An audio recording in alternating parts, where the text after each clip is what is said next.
নমস্কার সবাই, কেমন আছেন? আমি স্বাগত। তো মা সব সবজিগুলো কেটে দিচ্ছিল। তো আজকে রেসিপিটা দিলাম, দেখে নিন। আর লেবু আর লবণ দিয়ে চিকেনটাকে ম্যারিনেট করে রেখেছিল। আমি বলেছিলাম তারপরে আদা আর রসুন দিয়ে মেখে রাখো, সঙ্গে লঙ্কা বাটা অ্যাড করেছিল, পেঁয়াজ কুচি, 2 কোয়া রসুন, 2 পিস টমেটো নিয়েছে। মাকে বলেছি রসুনগুলোকে আরো কুচি কুচি করে কাটতে। মা অ্যাকচুয়ালি চাকু দিয়ে কাটতে অসুবিধা পায়, আমি যেহেতু ভিডিও করছি তাই আর কাটলাম না। তারপর কড়াইতে তেল দিয়ে দিলাম, আমি সরষের তেল দিয়েই করেছি। তারপর পেঁয়াজ কুচি দিয়ে দিলাম, সবজির মধ্যে গাজর, পেঁপে, বিন আর একটা লঙ্কা। এদিকে পেঁয়াজটা ভাজা হচ্ছে, তারপর টমেটো, ক্যাপসিকাম, রসুন কুচি আর গোটা 2 কোয়া রসুন। ব্রয়লার চিকেন বানাচ্ছি, আপনারা লোকাল নিতে পারেন। আর এদিকে মা বলিয়ারি মাছটাকে, কাঁচা মাছটাকে সব মেখে সবজির সঙ্গে হেভি টেস্টে চচ্চড়ি বানাচ্ছিল। এদিকে আমি পেঁয়াজ ভাজা এসে রসুন কুচি দিয়ে দিলাম। তারপর এক এক করে সব সবজিগুলো এক এক করে দিয়ে তারপরে ভাজতে হবে ভালো মতন কড়া করে। তারপর পরিমাণ মতন লবণ দিতে হবে। তারপর আমি অল্প হলুদও দিয়েছি, নাহলে ভালো লাগে না। সাদা সাদা হলে ভালো লাগবে না, যেহেতু ভাতের সঙ্গে খাবো। সবজিগুলো ভালো মতন ভাজা হয়ে গেছে। তারপর এখন মাংসের সঙ্গে ভাজবো ভালো মতন। ও কি বানাচ্ছি সেটা তো বললামই। এটা হলো চিকেন স্টুও বলতে পারো, বা চিকেন লাইট কারি। যেহেতু দুপুরে এটাই খাবো আর রাতে এটাই, যেহেতু আমি একাই খাবো, ফার্স্ট টাইম আমি বানালাম এরকম টাইপ। এদিকে সবজির সঙ্গে মাংসটা ভালো মতন ভাজতে দিতে হবে। তারপর ধনে পাতাটা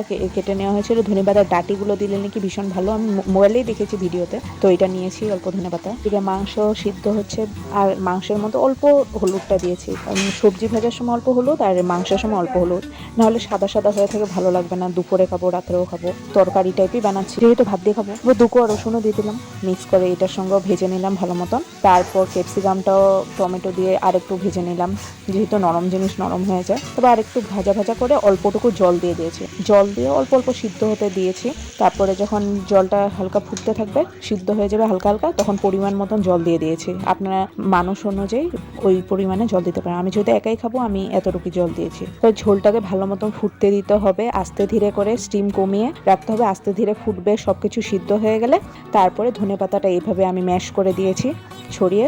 ফ্লেভারটা কিন্তু ভীষণ ভালো আসে ক্যাপসিকামের জন্য, আর ধনেপাতার জন্য ফ্লেভারটা মানে অদ্ভুত টেস্ট হয়েছে। আর রসুন পেঁয়াজের তো আলাদা টেস্ট থাকেই, সেটারও ফ্লেভার হয়েছে একদম। মানে ঠান্ডার দিনের জন্য এরকম চিকেন স্টু বা চিকেন লাইট কারি এরকম টাইপ বানিয়ে আপনারা খেতে পারেন। দুপুরেও খাওয়া যায়, রাতেও খাওয়া যায়। আরও যদি হেলদি ওয়েতে এমনি খেতে চাও, তাহলে তো অল্প কম তেল দিয়ে এইভাবে বানিয়ে নিতে হবে। বেশি কম তেল হলে বা সবজি ভালো মতন ভাজা না হলে, স্পেশালি মাংসটা ভালো মতন ভাজা না হলে কিন্তু একটা গন্ধ করে, সেটা আমি খেতে পাই না, আর অনেকেই খেতে পারে না। তাই এমন করে বানালেই ভালো। এটা এমনিও কম তেল, এটাই ঠিক আছে। আমি মা দুজনেই কম তেল মশলাই ইউজ করি। আর মা বলিয়ারি মাছটা যে বানিয়েছিল হলো আসামের স্পেশাল মাছ, আর জানি না অন্যখানে পাওয়া যায় কিনা। দিনে বেশি পাওয়া যায়, বড় সাইজটা বেশি পাওয়া যায়। করলে পেঁয়াজ, টমেটো, রসুন দেওয়া যায়। কাঁচা মাছের সঙ্গে সব সবজি মিক্স করে তাতে ঢেকে ঢেকে করে নামানোর আগে ধনে পাতা ছড়িয়ে রেডি। এরকম বানালে সবচেয়ে টেস্ট লাগে, ক্রিমি সফট। এটার সঙ্গে আরেকটা রেসিপি বলে দিলাম। দুপুরে খেতে বসে গেছিলাম, আমি তো আগে ভিডিওটা দিয়েছিলাম, রেসিপিটা আজকে দিয়ে দিলাম। তো ভিডিওটা ভালো লাগলে অবশ্যই লাইক, শেয়ার, কমেন্ট, সাবস্ক্রাইব করে দিই ইউটিউব চ্যানেল আর ফেসবুক পেজটি। Thank you. সব সবজি ভালো সিদ্ধ হয়েছিল, ভীষণই টেস্ট হয়েছিল। আপনারা কিন্তু বাড়িতে বানিয়ে দেখতে পারেন।